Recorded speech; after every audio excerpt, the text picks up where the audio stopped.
Joining us now, the senior Shiv Sena leader, Aaditya Thackeray, on a day in which Mumbai has recorded just 1,794 cases. One shouldn't use the word just because it's still a large number.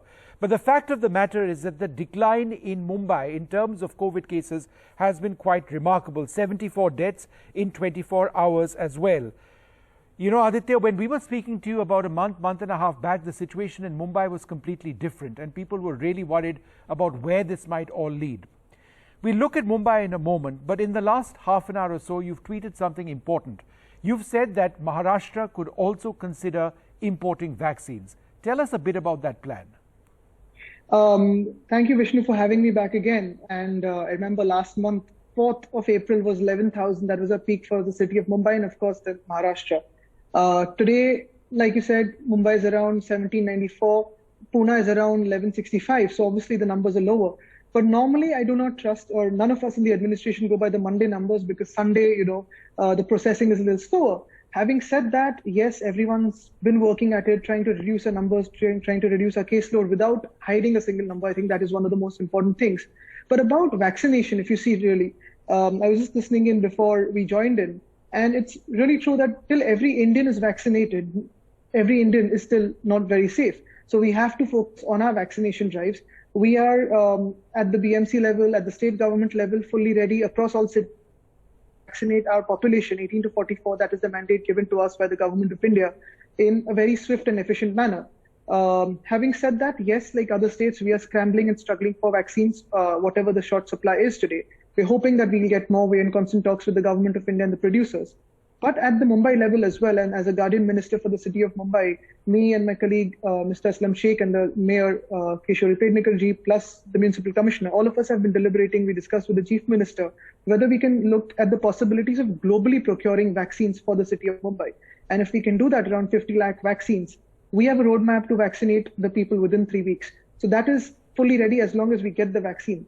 More importantly, I can say that with a lot more confidence because you've seen everywhere that the vaccine hesitancy has moved away. People are excited for the vaccine. More than excited, I think they're eager to get the vaccine, get done with both the shots and carry on with post-COVID life. I think that is really crucial. And the government of Maharashtra just last week has drawn out a single check for any producer, any company around the world, any source where we can get 12 crore vaccine doses. That's 2 doses for 6.5 crore people in a single shot. So we're ready to pay a single shot and ensure that vaccination can be happening in a swift time. But we're just scrambling for vaccines right now. And if you get the vaccines in the number that you want, and could you just repeat that number of vaccines you're looking for? You say in 3 weeks' time, you'll be done vaccinating the target groups in Mumbai. We're looking, 3-4 weeks is plus minus, because of course it also depends on the speed of how many vaccines we can administer a day and, the entire healthcare system that is engaged. But more likely it is that we are working on 2 things. One is the chief minister has written to the prime minister requesting him for either, a different app through CoWIN for different states, because sometimes what happens is there are so many people logging in at the same time that there is a little delay in booking. So we've asked for that, or a separate app. If states can really control the slots, then we can make a roadmap of who gets it, how anyone gets it, and make it more efficient. I think that is one. And the other is, of course, if we get the vaccines that we need, we have roughly about 6.5 crore people in the bracket of 18 to 44, calculating about 2 shots for each of them. We've drawn out a single check in the cabinet last week, and we're ready to go for it. What is your budget for an import of vaccines of the number you're looking at? We are ready with the amount because what is most important to us, like you've seen in the past 1 year, is the safety of our citizens. Correct. I think today, if anything has to start again, be it the economy, be it service sector, be it manufacturing industry, in our calibrated lockdown, that's still going on. But if we have to ensure the safety of everyone, I think the maximum stress today has to be on vaccination.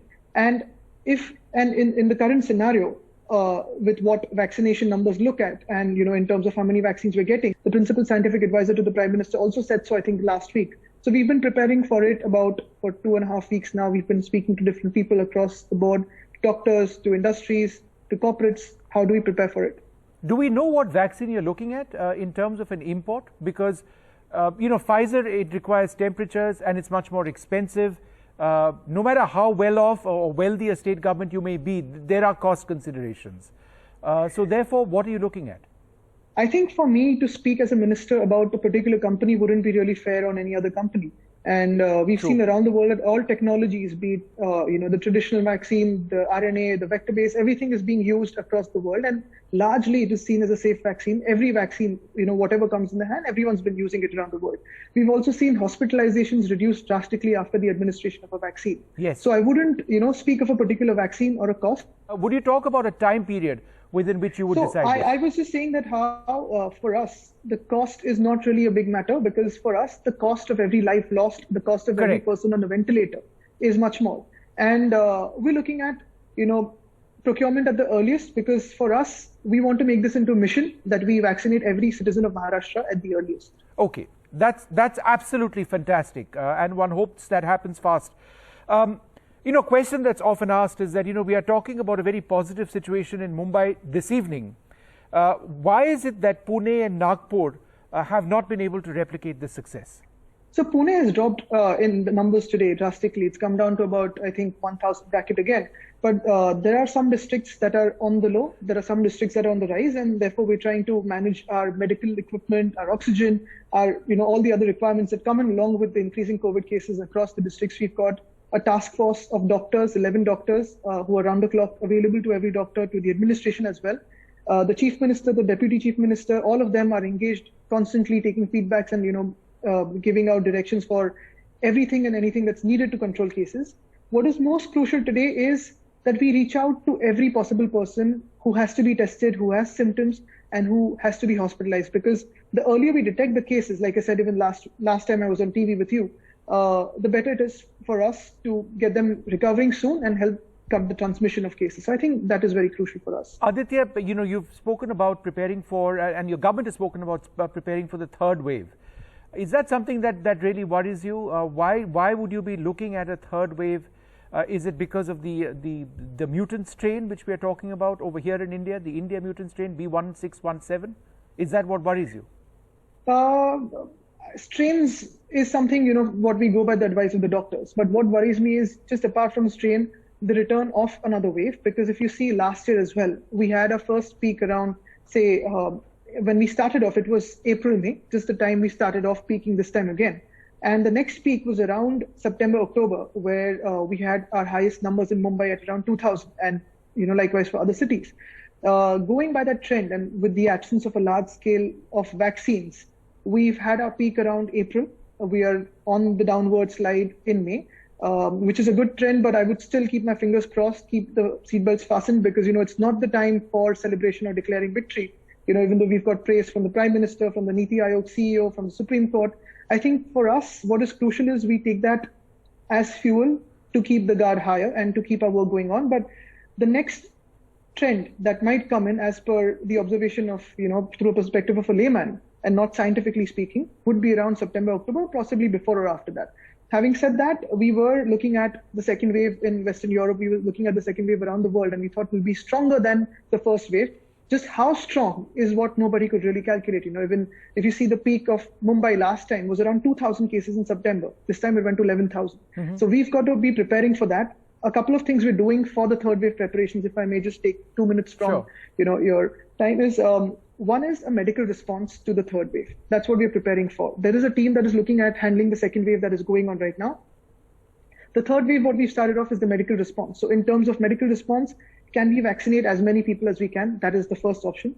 2, there are talks about double mask, single mask, N95, all of that. So we're trying to put out as much as clear information as possible in terms of, awareness. 3, the Chief Minister himself has been talking to general practitioners, family doctors, to increase awareness for families, for people to get tested in time, to not get into, believing that you can self-heal. You need to get tested and go on the advice of a doctor. 3, in terms of medical response, the demography it might hit, looking at the seroprevalence, you have the senior citizens who are affected by COVID, you have the middle-aged people who've been affected by COVID, you might just have teenagers or children being affected by COVID, and this is not something I can vouch for. This is a trend that we are seeing around the world, and we're seeing in the second case. So herein is where we're preparing. Can we increase pediatric wards? Can we include pediatric doctors into this? Can we have more NICUs getting prepared? So that is one of the medical response. And of course, all of us as ministers, all of us as elected representatives across party lines, we're looking at increasing our ICU capacities, our ventilators, our oxygen concentrators, because finally it's all about breathing oxygen. I think that is what we're looking at. Bed capacities, of course, has been increased multiple times and multifold across Maharashtra. The second response that we need to the third wave is the civic response. How do we have COVID appropriate behavior when we say that we're going to tackle the third wave? The CDC the other day has said that it's an airborne disease. Right. So how do you grapple with that? How do you deal with that? Do you have one mask that is enough? Can you have ventilated rooms? Can you have open restaurants? Can you have offices that can work from home or have staggered timings? I think that is the second response.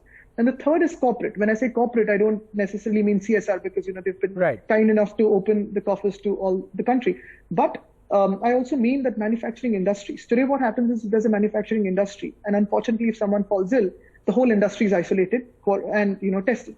But can we have methods by we can actually test them twice a week? Can we ensure that the industry goes on? So these are some of the things we're working on for the third wave. Lots of moves and measures that you're looking at over there. Thank you so much. I think this news of a possible import of vaccines and 3 to 4 weeks, give or take a few days here and there, to vaccinate a city as large as Mumbai, that is a huge deal if it works out, and one certainly hopes that it does. And Thank you. That's depending on both. And citizens have been largely responding, so we're confident of going ahead with great speed. That's fantastic news. Thanks, Aaditya, very much for being with us this evening. Thank you.